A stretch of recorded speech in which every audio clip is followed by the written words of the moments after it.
Good morning, everyone. Welcome to this webinar. So today we will talk about the water policy in the Biden administration. I am Clemence Kuchera, and I am the Assistant Dean for the Graduate and Online Programs at McGeorge. Thank you all for joining us. And before I introduce you our guest speaker, I just want to let you know that I am recording this webinar. So with me this afternoon is Professor Kim Delfino, who is a McGeorge alumna and president of Earth Advocacy, in addition to teaching environmental law in our LLM and MSL programs. Prior to founding Earth Advocacy, Professor Delfino was a California program director for Defenders of Wildlife and a commission member on the California Water Commission. Thank you for joining us this afternoon, Professor Delfino. Thank you. So we're talking about water policy, but what are we really talking about when we use that terminology, water policy? And why does federal water policies matter so much to us? So let me just start off by saying that, water is a complicated issue. It's about supply, if and when it's available, how much it costs. It's about quality. Is it drinkable, fishable, swimmable? Is too much showing up? We're having flooding. Is too little showing up? We have drought. Is it providing viable habitat for birds and fish and wildlife? How much can people use of the water? How much do we have to leave for the environment? And how is climate change impacting all of this? You might think that water is something that's largely under state rule. And it is to a certain extent. I mean, we have here in California, the Porter-Cologne Act, which is kind of our state version of the Clean Water Act. The State Water Resources Control Board oversees water delivery, decisions about when water can be sent, delivered, moved, what the water quality is like. Department of Water Resources oversees the operation of the State Water Project. And now we have the Surface Groundwater Management Act. So, and Fish and Game Code actually has quite a bit in there about water in terms of, barriers for fish, doing work within the lake and stream bed boundaries.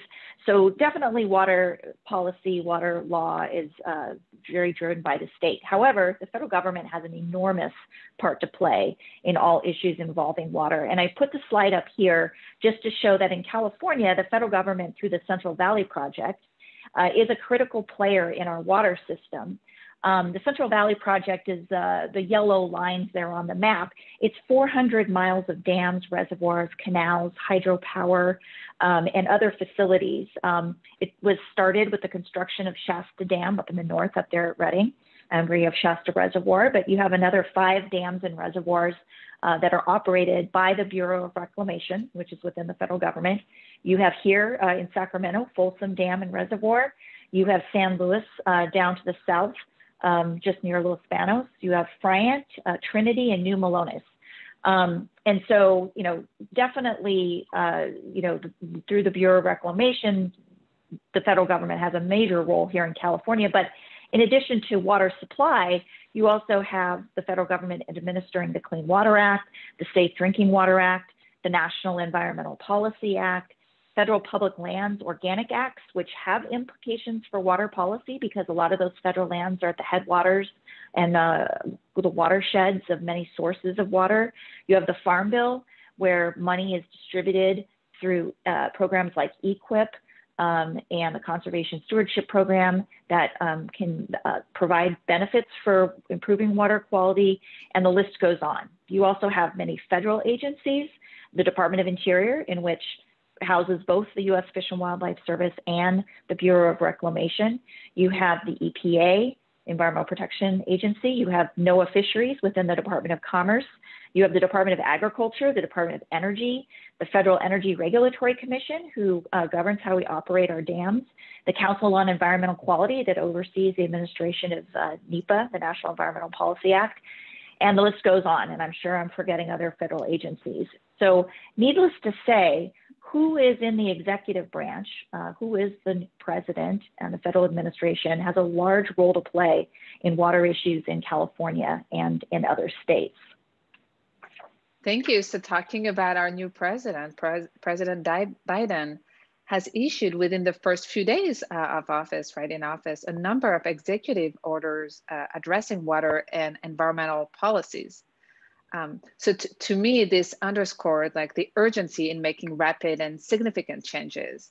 So can you talk about what happened under the Trump administration? Sure. So this slide here, well, let me just start off by saying that, and you can see by the slide, a lot happened in 4 years under the Trump administration with respect to water policy. I borrowed this slide from the New York Times. They, over the 4 years, kept track of all of the actions taken by the Trump administration to weaken environmental protections. And you can see the list here. Under water pollution, you can see 9 separate actions, but other actions taken in some of these other buckets impacted water supply, water quality. Just a few of the Trump changes to federal regulations. We have under the Clean Water Act, a promulgation of a rule under which defined what waters of the United States meant. And that significantly restricted the application of the Clean Water Act, particularly to intermittent and ephemeral streams, which has a massive impact in the West, particularly in California, reducing, some say by half, the amount of waters that would be covered by the Clean Water Act. You have changes that were made to Section 401, making it harder for the states to object to federal federal projects that don't meet state water quality standards. And that's just under the Clean Water Act. You had weakened coal ash disposal rules. You had weakened rules regarding the dumping in water by coal companies and power plants. You had weakened rules protecting groundwater from certain uranium mines. And you had weakened rules to clean up lead and copper pipes. And that's not counting the weakening of the National Environmental Policy Act through its regulations, changes to federal land management, oil and gas leasing expansion, weakened protections for fish and wildlife that relied on water, et cetera. So a lot happened under the Trump administration. But with the Biden administration coming in, we're seeing a complete change in priorities. And I want to step back and just take just a minute to outline the 4 top priorities under the Biden administration, because they may not seem related to water policy, but I'm going to explain how they all fit together.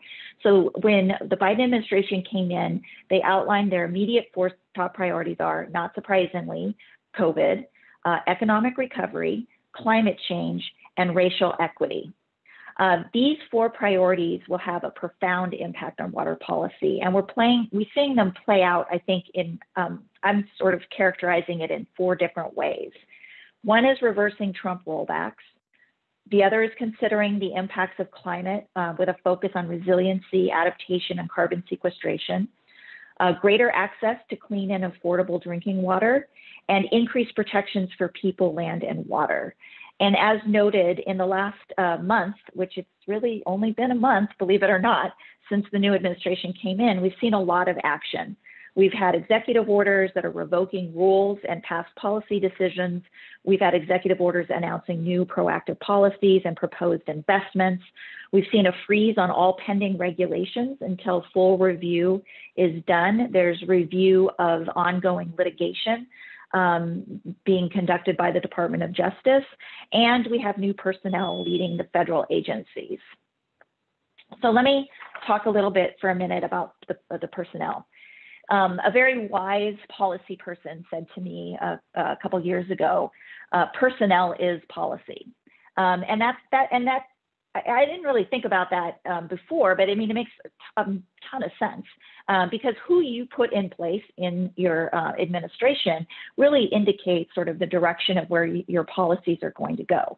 So I'm just highlighting 3 people here, but there's obviously a myriad of other appointments at the top levels and all the way down through the administration. But, you know, you have Michael Reagan, who's going to be heading up the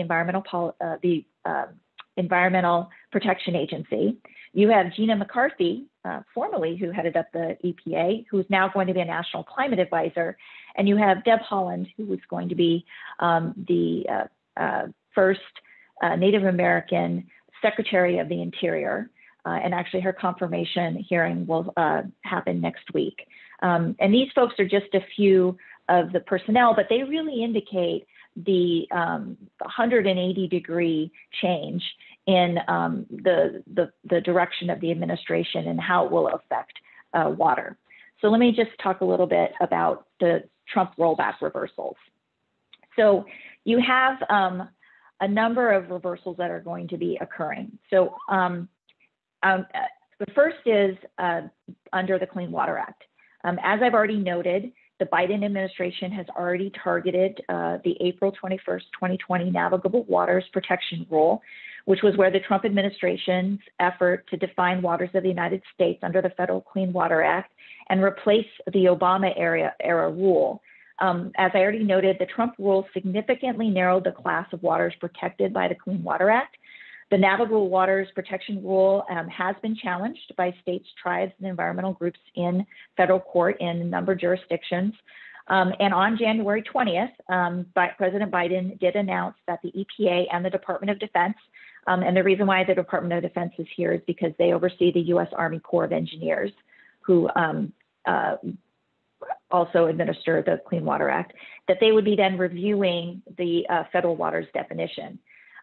President Biden also signed a separate executive order revoking the 2017 Trump executive order calling for a review and reversal of the Obama rule. And I fully expect that the Biden administration will ask the courts to put the waters of the U.S. litigation on hold in order to give the Environmental Protection Agency and the Army Corps of Engineers time to decide if and how to rewrite the Trump administration rule, which I fully expect that they will be doing that. And I think they'll be expanding federal protection to a larger class of waterways nationwide. The list of agency actions for review that was put out by the administration included also a July 13th, 2020 Clean Water Act 401 certification rule, which narrowed the states and the tribes' ability to object to federally permitted projects based on water quality standards. This Clean 401 certification rule has been challenged by a number of states, tribes, and environmental groups. That litigation is ongoing. It's very possible the administration will step in and ask the courts to suspend moving forward with that litigation. And I believe that rule is going to be reviewed and likely changed as well. That rule has also had implications in California. In fact, it was so serious that the State Water Board had to ask the legislature to put a law in place through the Budget Act, giving them more time to do reviews for water quality certification. So it definitely had implications here in California.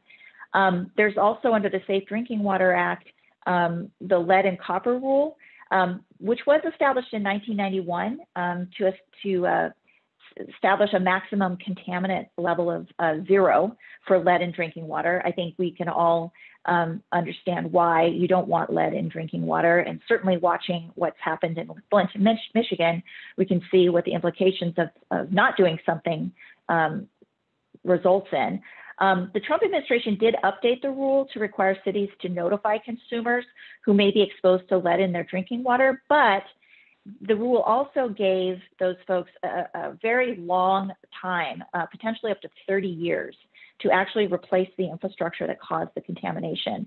Again, this list of agency actions for review included the EPA's update to its lead and copper rule, and I believe that the Biden administration has a very strong interest in changing the rule, tightening up the time that it would take to replace the infrastructure in order to protect drinking water and protect communities. Under the National Environmental Policy Act, we saw rule changes get finalized last year in terms of how NEPA is applied and implemented. In particular, there was narrowing of how you do direct, indirect, and cumulative impacts analysis, as well as climate change analysis. I fully expect to see changes to those regulations as well. There was also an executive order that directed the Department of Interior to pause new oil and gas leasing on public lands and offshore waters, concurrent with a comprehensive review of the federal oil and gas program. Now, I would note that the targeted pause does not impact existing operations or permits for existing leases, but it will have an impact. And I would just note that, fossil fuel extraction on public lands is no small thing. It actually accounts for nearly 1/4 of all U.S. greenhouse gas emissions. And it has significant impacts on communities' access to clean air, clean water.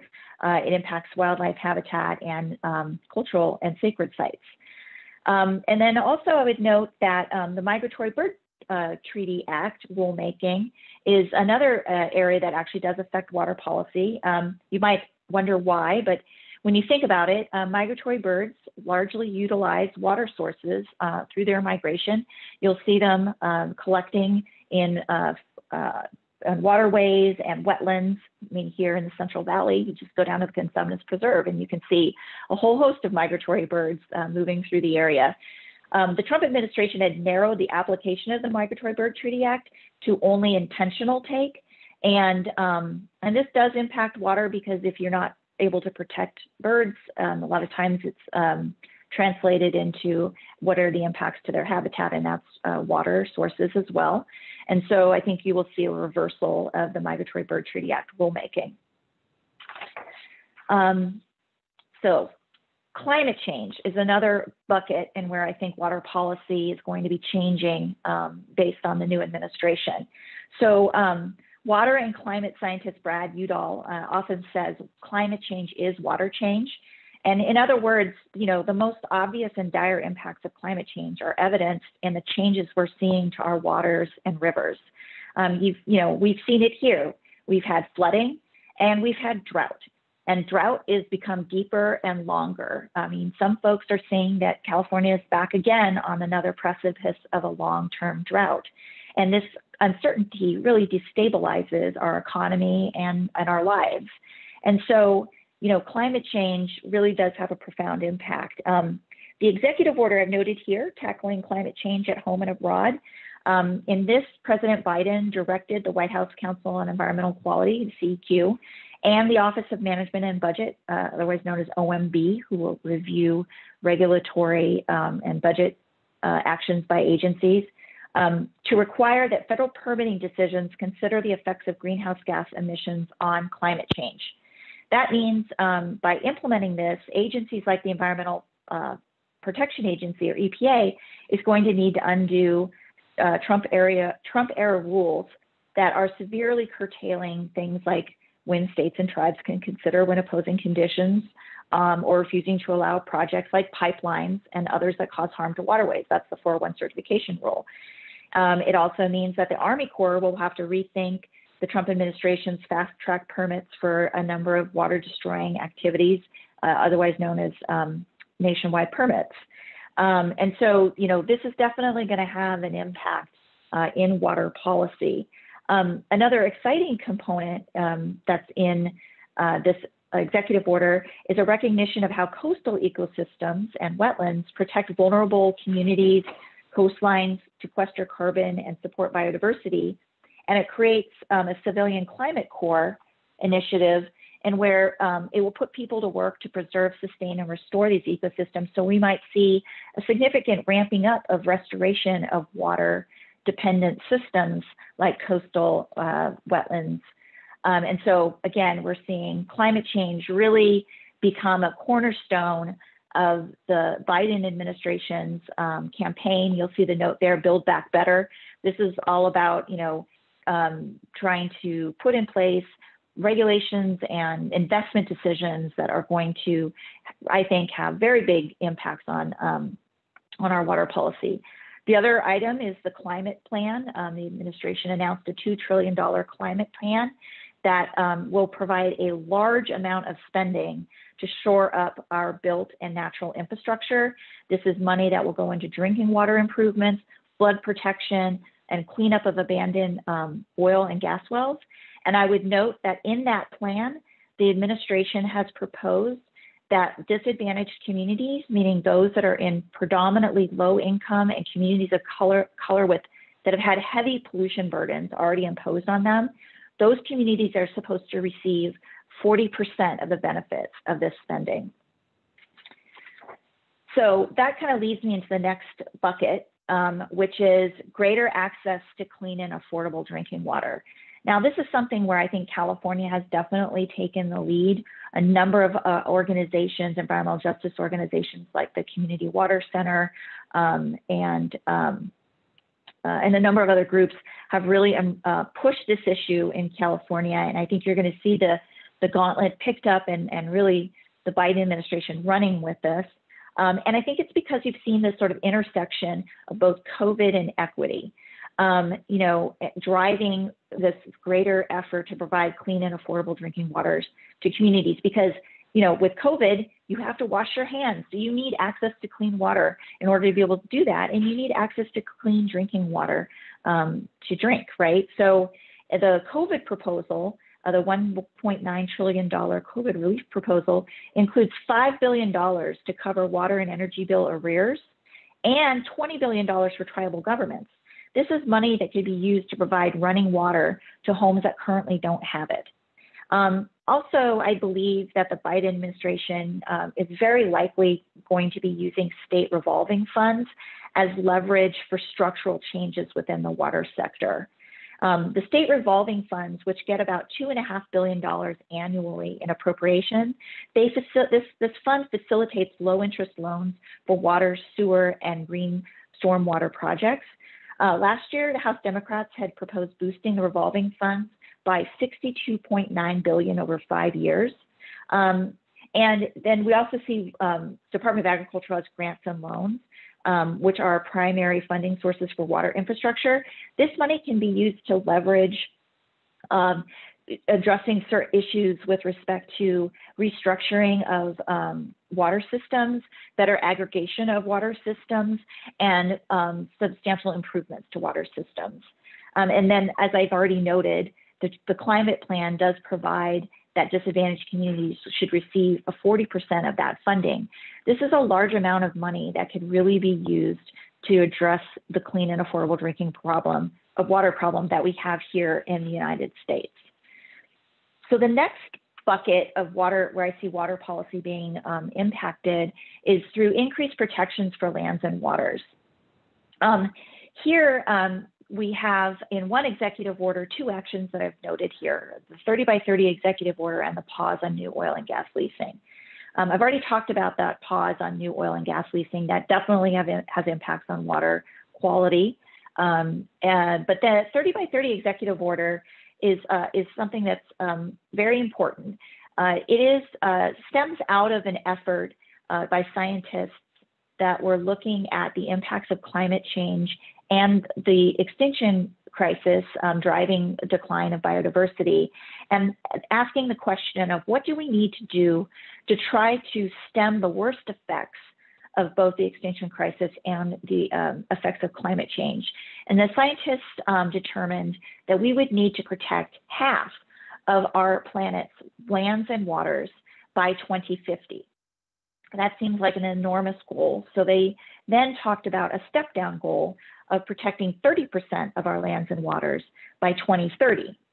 And the Biden administration has embraced that goal and has set a new standard for a new goal for the federal government to protect 30% of our nation's lands and waters and oceans by 2030.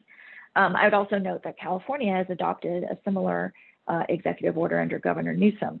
But this focus on protection and conservation of waters will definitely have an impact on water in terms of protecting watersheds that can deliver multiple benefits of biodiversity, water quality, water supply. The other place where I see increased protection is also people. So the EPA is likely going to take a more aggressive approach to regulating Pfos and lead in drinking water. I've already talked about the lead issue, But PFOS, this is a chemical, a pervasive chemical that does not break down, that we find in many products. You can sort of see here, there's the fire retardant. There's also your Teflon pans. And there's a lot of information showing that these are persistent and hazardous substances. I believe that the Biden administration is going to engage more vigorously in the effort to designate PFOA and PFOS. These are a classification within PFOS as hazardous substances, set enforceable limits for PFOA and PFOSs in the Safe Drinking Water Act, and prioritize substitutes through procurement, and accelerate toxicity studies and research on PFOS.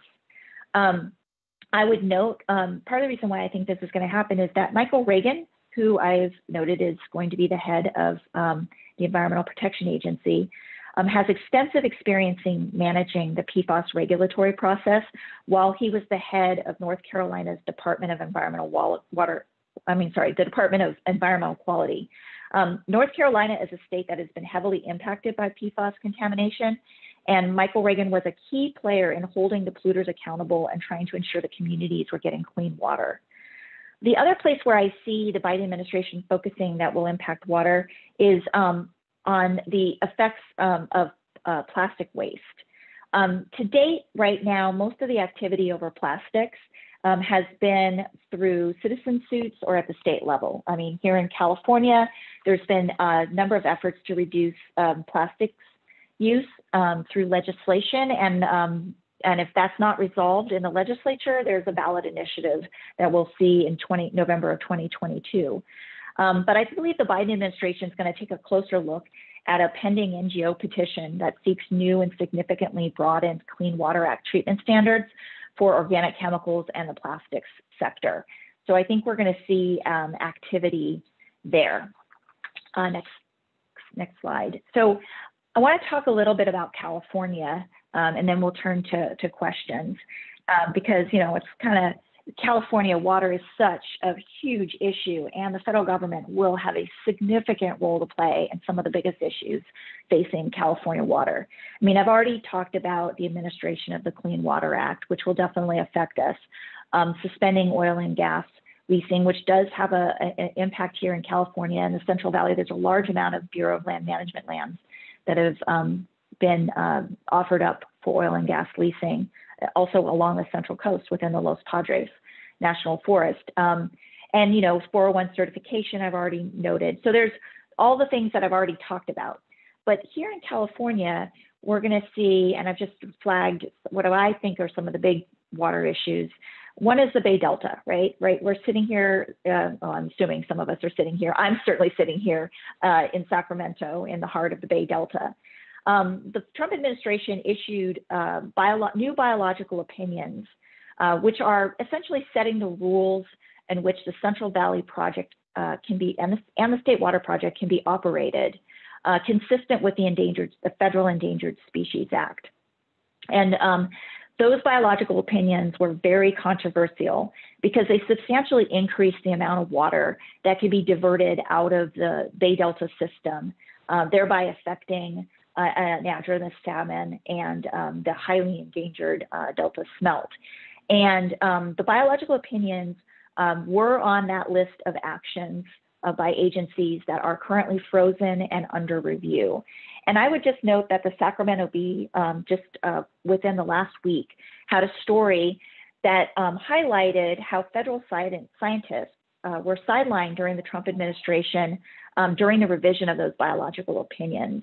And so given the Biden administration's commitment to water, their commitment to sound science, I fully expect those biological opinions are going to be changed. I think that, and also there's an enormous amount of litigation going on over those biological opinions. So it's very likely the administration could step in through the Department of Justice and suspend the ongoing litigation that the federal administration is involved in and pull back the biological opinions. And very likely they could revert back to the original 2009 biological opinions that were promulgated under the Obama administration. And that will have a definite impact on the Bay Delta and how the Bay Delta system is operated both by the Central Valley Project, and it impacts the State Water Project because those two systems have to operate in tandem together. Another issue is the Central Valley Project Improvement Act. Now, this is, I think, maybe a little getting into the weeds for some folks, and maybe people don't really focus on this, but this is an important issue. The Central Valley Project Improvement Act was enacted in essence to address the substantial impacts that were created on the environment from the building of the Central Valley Project. So when you dam up the Sacramento River and the San Joaquin River, and you build 400 miles of canals and levees and pipelines, et cetera, you're going to have a profound impact on the environment. And not surprisingly, we've certainly seen it with the decline in salmon. So the CVPIA was enacted to address these issues and to try to mitigate and restore some of the impacts and fix some of the impacts. And so one of the ways that the CVPIA does this is they have a fee that CVPIA users have to pay into a restoration fund. And the CVPIA has the Trump administration promulgated a draft of interim guideline revisions for what they call their program accounting and cost recovery. And basically what this is how much agricultural users and power users would have to pay into this restoration fund. And the draft guidelines would significantly reduce funding for environmental programs. This is money that's going towards wetlands protection, towards salmon restoration efforts. And so I think that we may see changes to those guidelines yet again, or pullback of those proposed revisions so that we don't lose so much money into the restoration fund. The next issue is the Shasta Dam. So for many years, there's been an effort to try to increase the height of Shasta Dam by about 18.5 feet. This would provide greater capacity behind Shasta Dam at Lake Shasta for more water.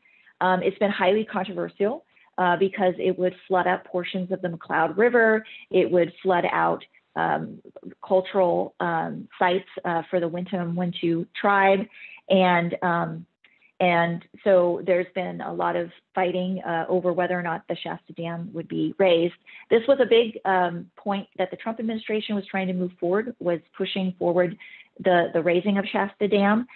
There's now a question of whether this project is really going to fit within the requirements of the Water Infrastructure Improvement Act for funding, or whether or not this project now is finally going to be declared dead.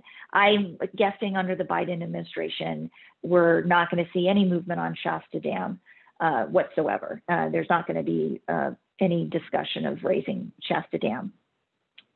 The next one is Cadiz. Now, this actually takes place in the desert where there's really not a lot of water. But there is a private company that's trying to mine groundwater in the Cadiz Valley, which is within the Mojave Trails National Monument. And this is an ancient desert aquifer. So when you mine groundwater out of desert aquifers, not surprisingly, they don't exactly have a rapid recharge rate. So you're going to be pulling far more water out of that aquifer than is going to be able to be replenished through any natural way.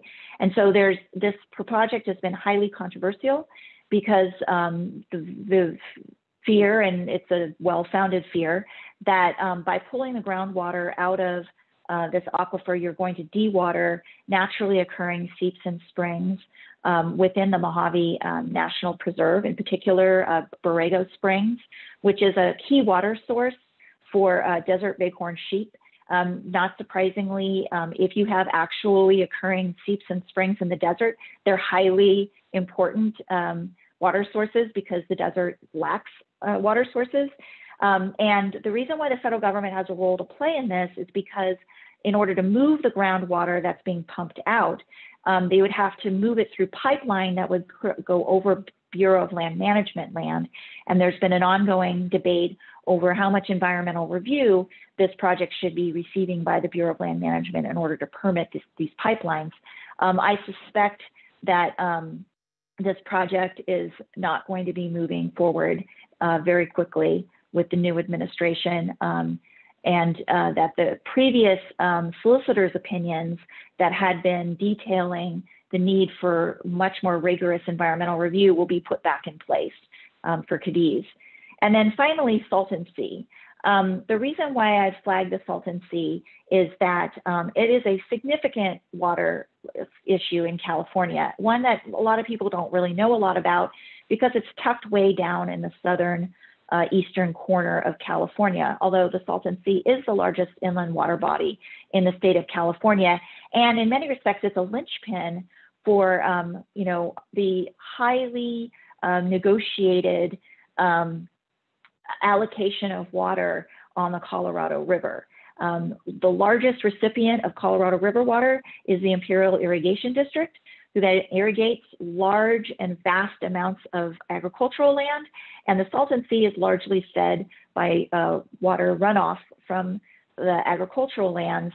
And through a water transfer that was agreed to many, many years ago, the Salton Sea is starting to dry up. The federal government owns a significant amount of land around and underneath the Salton Sea.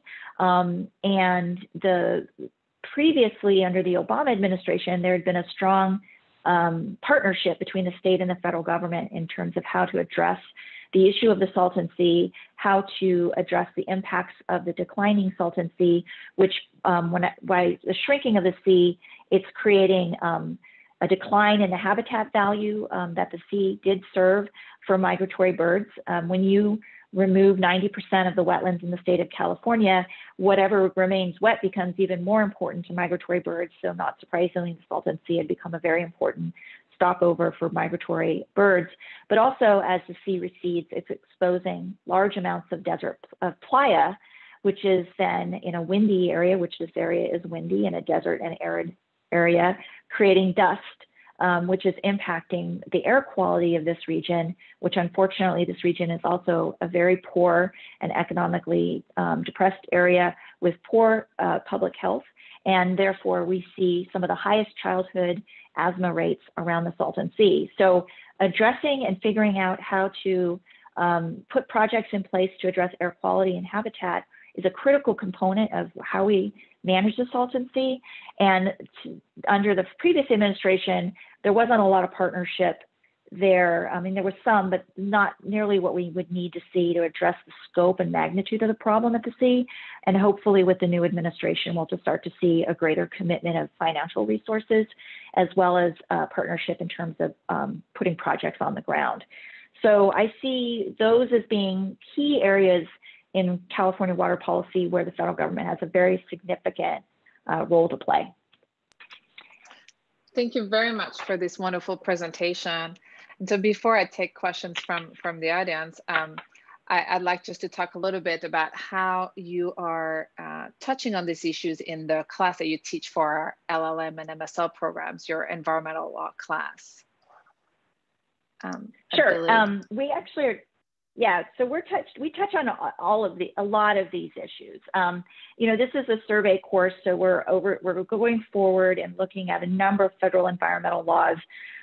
We've covered so far the Superfund, CERCLA, which has significant impacts on water quality because you're trying to basically, contain hazardous waste from getting into your water supply. We've also been looking at the Administrative Procedures Act, the Administrative Procedures Act, which is how regulations are adopted and how adjudications occur. The National Environmental Policy Act, my students actually just looked at the CEQ regulations that were just promulgated and had a discussion about how these are adequately or not adequately protecting the environment.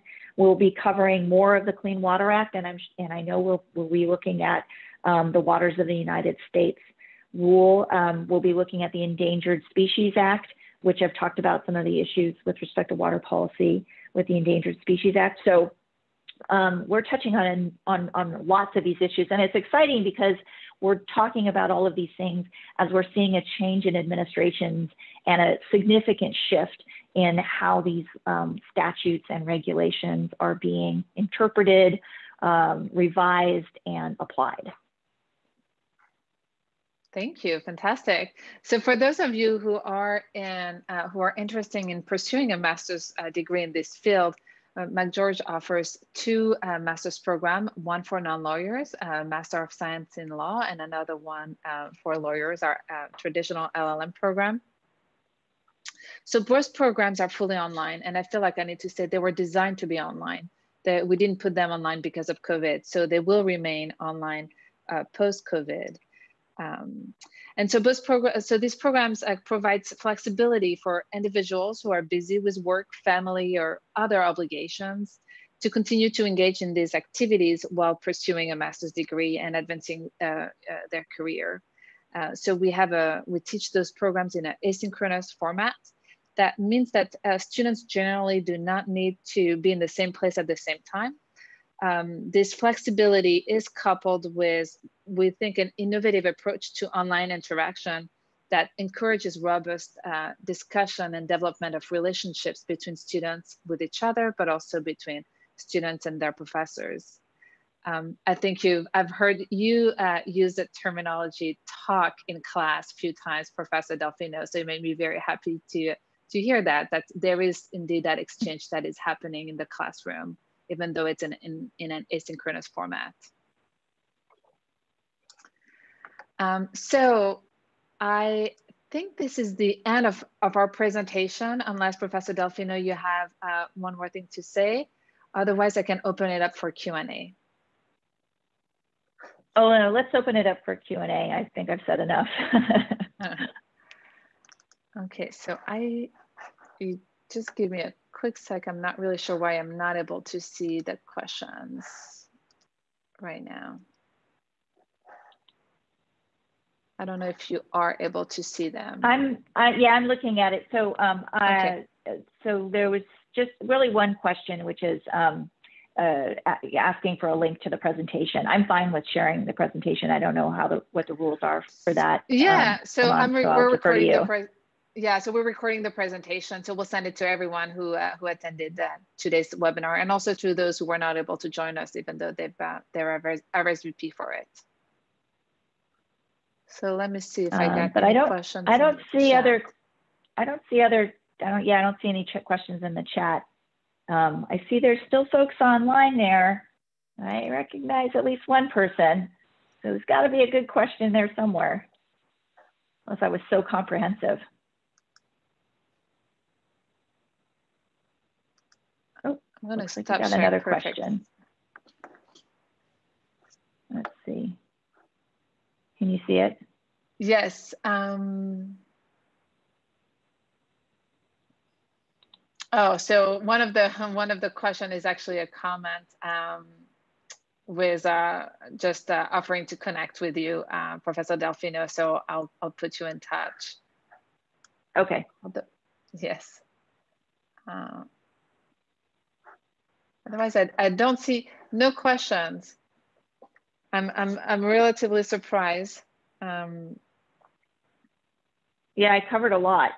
So if anyone has questions about water, oh, wait, hold on. So then let me ask you one of my questions. Like a couple of months ago, we did a webinar on the human rights to water. So do you think that the new administration will encourage more states to adopt a human rights to water law, either similar to California or maybe like even stronger than what we have in California? I don't know about them. I think that the way the federal government will influence and move the policy about human right to water is going to be through how, I think largely through funding, and I noted, leveraging on funding and putting strings on the receipt of that funding. So if funding is being made available, like I noted through the states, through the revolving loan fund, I think that those will be incentives for states and communities to make changes to provide better access to water. Certainly, so I think those will be more along the lines of what we'll see from the federal government versus them urging legislation within states. And also, application of the Clean Drinking Water and the Clean Water Act, I think also will, there'll be an additional focus there. But I think we're already seeing through the way they're focusing funding, this is going to be a significant issue that the federal government is going to try to make progress on this issue. I mean, it is actually quite shocking. And I'm sure it was highlighted in the presentation about the human right to water. In a country as developed as the United States, and even in a state like California, you don't have to go far at all to find people that have no access to potable water. I mean, it's rather, there's whole communities that have to truck in and pay exorbitant amounts of money in order to have access to water. And that's just, kind of criminal when you kind of think about it. Yes. So one of the participants, I think you've answered it by default, but like just ask, what about a federal law simply ensuring human rights to water? Yeah, there could definitely be a federal law ensuring a human right to water. And I think that you're going to sort of see that just as a policy, just a general policy through this administration. I think what the bigger issue is then how do you actually implement that? And that's where I was sort of jumping to, which is through, strings being attached to federal dollars and requirements about, addressing lead and addressing copper and that kind of thing. I see another question about funding for plumbing to take out pipes with lead. Yeah, I think that's another, where the federal government can provide grants and loans, that's where they can drive change through that. Great. So one comment is not a question, but although there's actually a question, are the materials available online somewhere? The person is asking. I'm not sure exactly which materials, Peter, you're referring to, but I can certainly put you in touch with Professor Delfino after the presentation.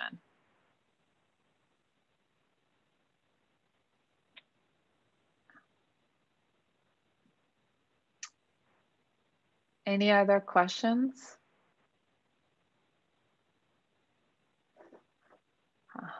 There is a.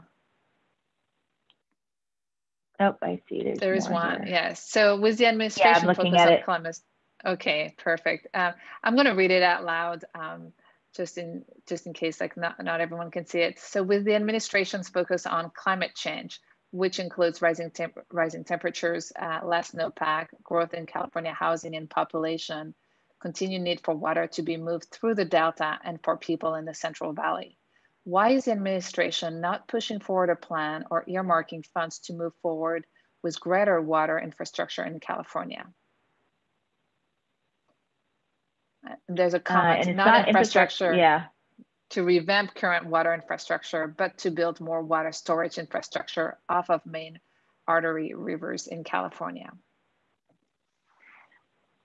So there is, through the Water Commission and Proposition 1 bond funding, and through, as I mentioned, the Water Infrastructure Investment Act, which is a federal act, the WIN Act, as people talk about it, there is money that is been made available for new water infrastructure, particularly storage. And the Water Commission is the place here in California where those decisions are being made.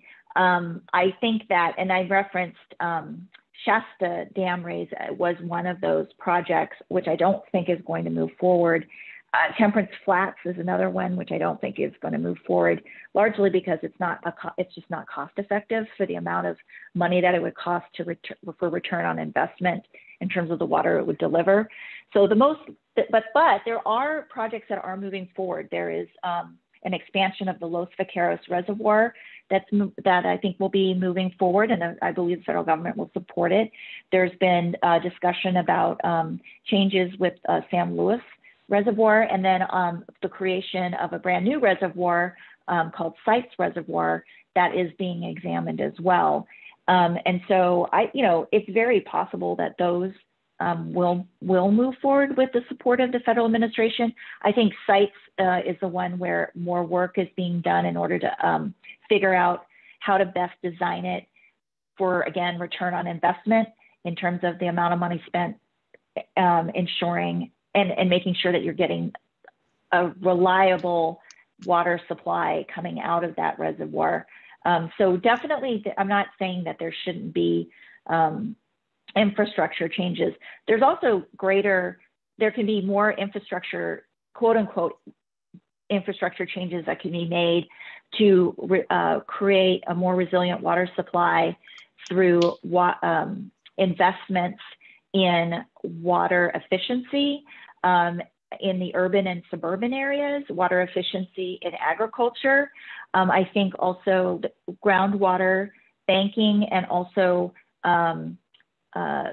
using floodwaters to restore groundwater systems. Aquifers are nature's infrastructure of holding water. So I think there's a lot of work being done there. So restoration of floodplains is another way of holding water longer. That's definitely I would call that a water infrastructure investment. And I think that's where I think very likely, particularly with the focus on climate change, you're going to see money being spent there. And then also investments in the watersheds, the upper watersheds themselves in terms of forest management to encourage longer snowpack holding. That is a natural way of, again, holding the water long enough so that it can move through the system more effectively. And so, I mean, it's with anything, but water in particular, there's not a single silver bullet. It's going to take all of the above kind of approach for us to manage the changes that we're going to see in our water system due to climate change. And so I do see the federal government playing a significant role in that through planning, funding, and permitting. It's just that some projects don't pencil out at the end of the day. And some projects, the impacts are more than the benefit that you're getting in return. And then with respect to the Bay Delta, I think it remains to be seen. I mean, I think it's hard to reach agreement on what any types of infrastructure changes might need to be had if you don't have the rules figured out first in terms of how you operate the system.